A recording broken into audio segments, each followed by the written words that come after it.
I have a confession to make in front of everybody.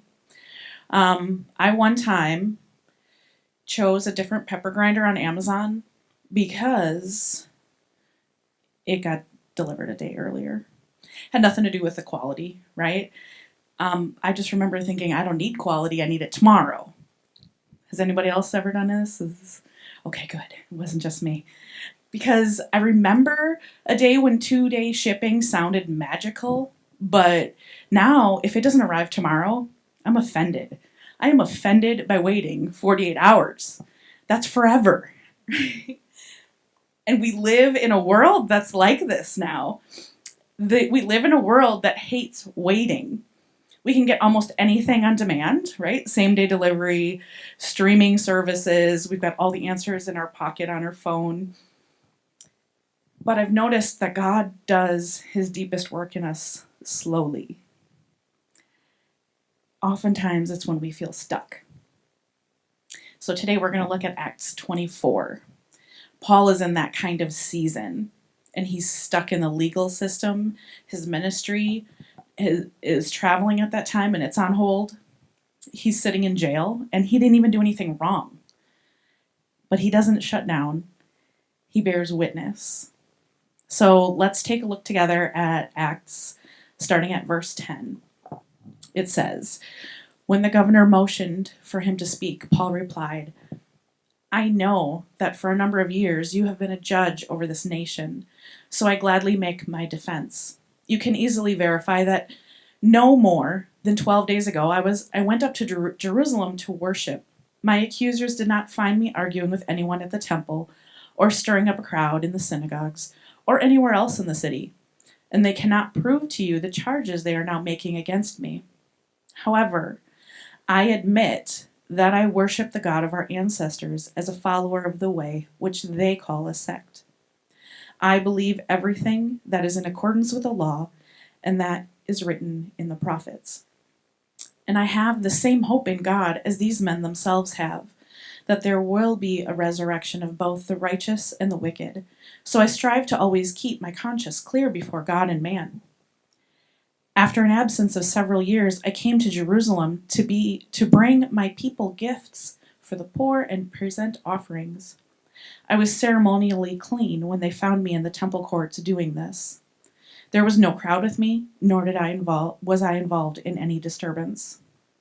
But there are some Jews from the province of Asia who ought to be here before you and bring charges if they have anything against me. Or those that are here should state what crime they found in me when I stood before the Sanhedrin.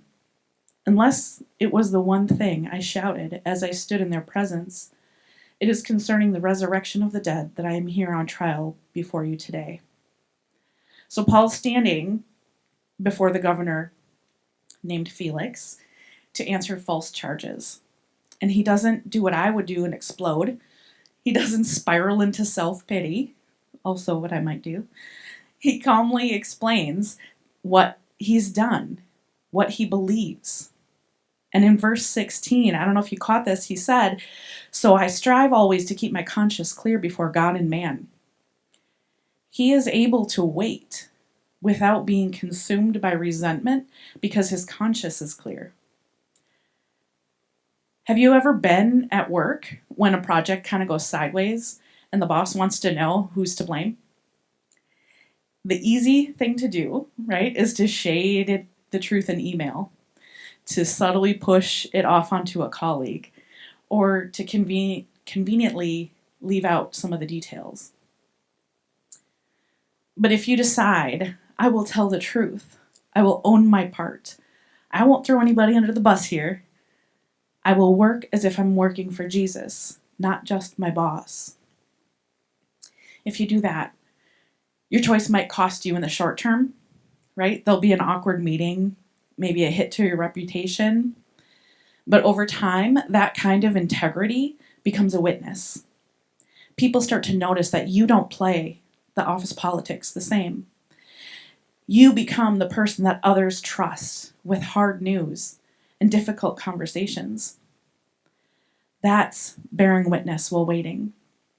Not with a microphone, but with a clear conscience. In the time we live, in a time full of political tension and outrage, our culture is really quick to accuse. Our culture is slow to verify facts. Our culture is eager to cancel and condemn. And as Jesus followers, we're tempted to do the same. But bearing witness might look like refusing to share those posts that you haven't fact-checked.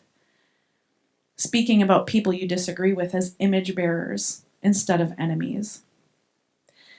In the middle of workplace pressure, online outrage, and relational conflict, could you honestly say with Paul, I strive to keep my conscience clear before God and people?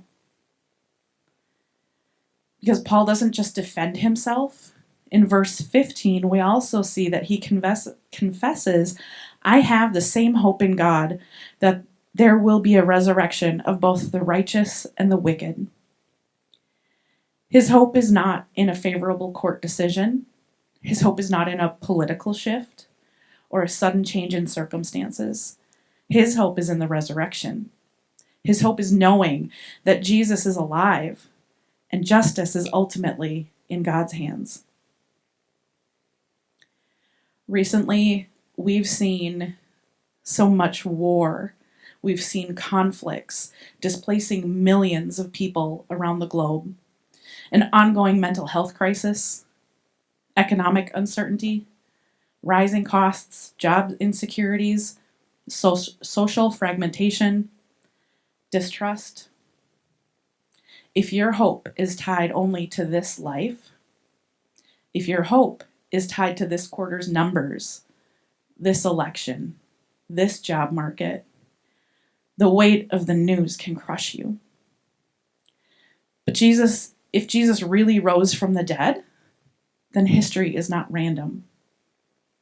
If Jesus really rose from the dead, then injustice does not get the last word. If Jesus really rose from the dead, then suffering is not meaningless. Death itself is not the end. There are churches today in places of active conflict, where believers gather in basements and damaged buildings, and they're worshiping. Some have lost loved ones and homes. Many don't know what tomorrow holds. Yet they pray for their enemies. They share the scarce resources with neighbors. They keep singing about the hope of Jesus. They are bearing witness while waiting. While they're waiting for safety, for peace, for justice. Because their hope is anchored in the resurrection, not in stable headlines. When we read news, talk about politics, or face uncertainty at work, I wonder, do we sound like someone whose hope rises and falls with the headlines, or like someone whose hope is quietly and stubbornly rooted in a risen Savior? So let's go back to Paul, starting at verse 22. Then Felix, who was well acquainted with the way, adjourned the proceedings. When the commander comes, he said, I will decide your case. He ordered the centurion to keep Paul under guard, but to give him some freedom and permit his friends to take care of his needs. Several days later, Felix came with his wife Drusilla, who was Jewish. He sent for Paul and listened to him as he spoke about faith in Jesus. As Paul talked about righteousness, self-control, and the judgment to come, Felix was afraid and said, That's enough for now. You may leave. When I find it convenient, I will send for you. At the same time, he was hoping that Paul would offer him a bribe, so he sent for him frequently and talked with him. When 2 years had passed, Felix was succeeded by Porcius Festus. But because Felix wanted to grant a favor to the Jews, he left Paul in prison. So Felix and his wife sent for Paul to hear about his faith in Jesus. Paul knows that Felix is not only powerful, but he's corrupt, right? And Paul knows that his legal outcome depends on Felix. But Paul cares more about Felix's soul than he does his own comfort. He doesn't flatter him. He doesn't avoid hard truths. He talks about righteousness, self-control, and judgment, which are the exact things that Felix struggles with. I think about doctors delivering test results. If a test result's showing something serious, love doesn't say, you'll be fine, don't worry about it. They want to avoid the awkward moment. Is that what doctors do? Love tells truth clearly, but with compassion, a plan, and a willingness to walk with the patient. And that's what Paul does here. He's not condemning Felix just because it's fun. He's inviting him into reality so he can find mercy in Jesus. Most of us don't need to defend ourselves in court, but we all have Felix moments. We have a colleague who opens up about their marriage falling apart, a friend who confesses they're self-medicating with alcohol or porn, a family member who says, I don't see why any of this God stuff matters. In those moments, bearing witness might mean gently saying, can I tell you how Jesus met me in a similar space? Naming sin for what it is, but doing it with tears in your eyes and compassion in your heart instead of a judgment on your face. Offering to pray right then, not just saying, I'll pray for you, and walking away, saving it for later. We are not responsible for how people respond. I mean, Felix got scared, right? And he pushed Paul away. But we are responsible to speak truth in love when God opens the door. We see that Felix brushes Paul off, and he says, when I find it convenient, I will send for you. And then we see when 2 years had passed, Felix left Paul in prison. 2 years, you guys. No resolution, no closure, no happy ending at this point. From the outside, it looks like nothing is happening. But God is using this time to give Paul repeated access to powerful people. God is using this time to deepen Paul's dependence on Jesus. And he's setting up the next chapter of Paul's story, right? Paul's journey to Rome. When I read 2 years, I immediately felt a connection with this time in Paul's life. Many of you have prayed with me and for me as my husband has navigated some pretty complicated medical issues and procedures. He needed a life-saving surgery, but complications just kept coming up. And there were other procedures that needed to be done before the big surgery could happen. His medical complexity, on top of everything, made it hard to find a surgeon who was actually willing to do this surgery at all. Almost every one of my friends and family members, with love in their eyes and usually in a hushed voice, asked me if I thought it might just be time for Chris to go. Some people wondered if I was advocating more for my own peace than for a successful outcome. After all, it had been nearly 6 years of constant surgeries and doctor's appointments. I'd stepped away from pastoring the church that God had me start to make sure that Chris was getting the care he needed and to be available for nearly daily appointments. Maybe they said it was time to let things run their course and get back to ministry. But like Paul's story, from the outside, it looked like nothing was happening, but God was using that time. He used it to give me access to people I otherwise would have never known. After hundreds, and I do mean hundreds, of appointments, I got to know many of the doctors and nurses beyond the typical provider-patient relationship. I learned about them as people. I learned the sports that their kids play, what their hobbies were, when their birthdays are, and what kind of treat to bring them to celebrate. I've been able to share my faith, pray for personal situations and family members with some of them, and I've even gotten to become good friends with some after their part of Chris's care was completed. I've gotten to comfort and pray with strangers in surgical waiting rooms. And I even one time got the chance to hug the guy who cleans hospital rooms shortly after his mom died. We forget that ministry usually doesn't look like what I'm doing right now. Ministry doesn't usually look like standing here with a microphone. Ministry happens in our everyday lives, even when we're waiting. That was kind of big, so I'm going to say that one again, okay? We forget that ministry doesn't usually look like standing here with a microphone. Ministry happens in our everyday lives, even when we're waiting. And just like he did with Paul, God used this long wait time to deepen my dependence on Jesus, because I knew what my husband's situation looked like better than anyone else. 6 years is a really long time to wait. Thankfully, God was there waiting too. I know this isn't exclusive to me or to Paul. Maybe you're here today and you're in a season of waiting.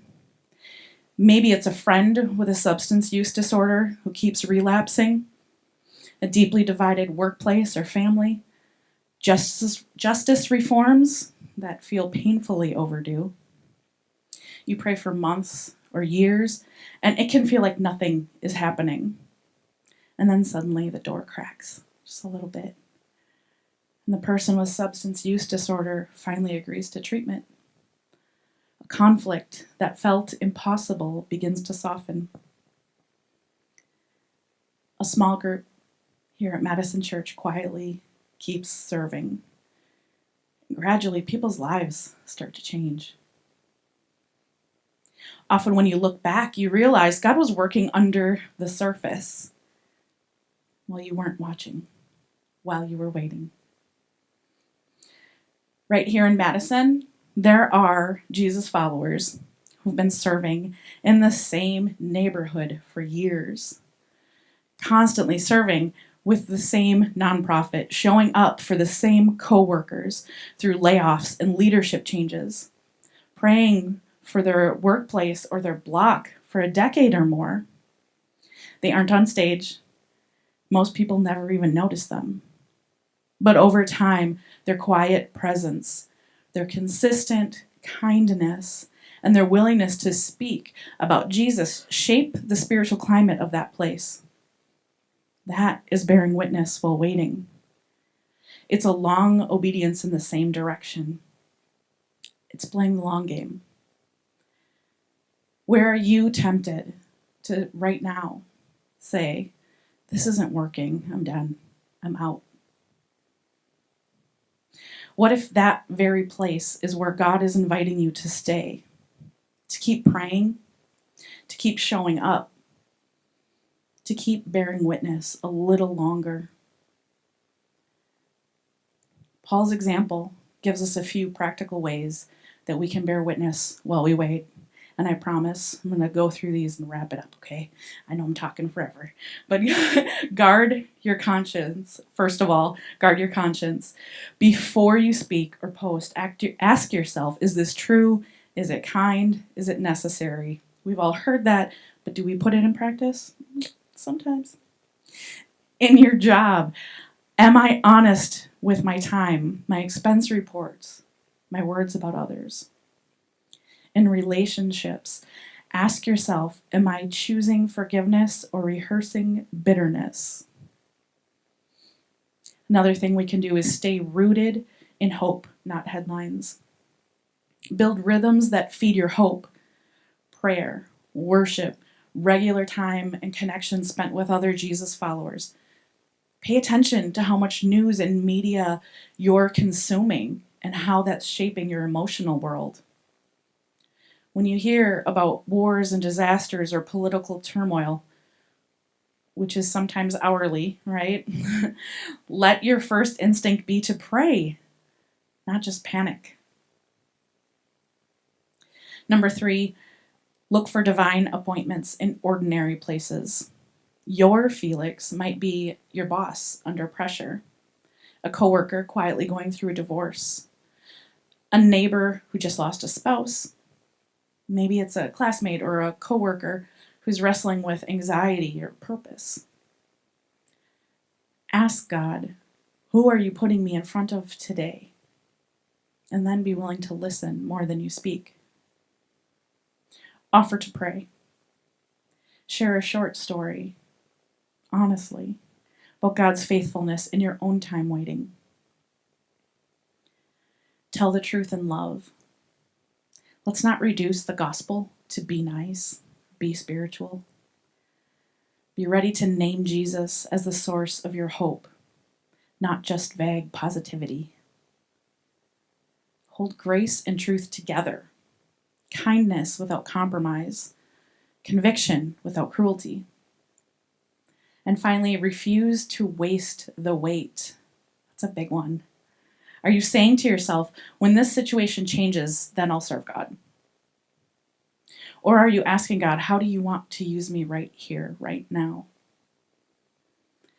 That might look like just taking someone at work to coffee, just encouraging them.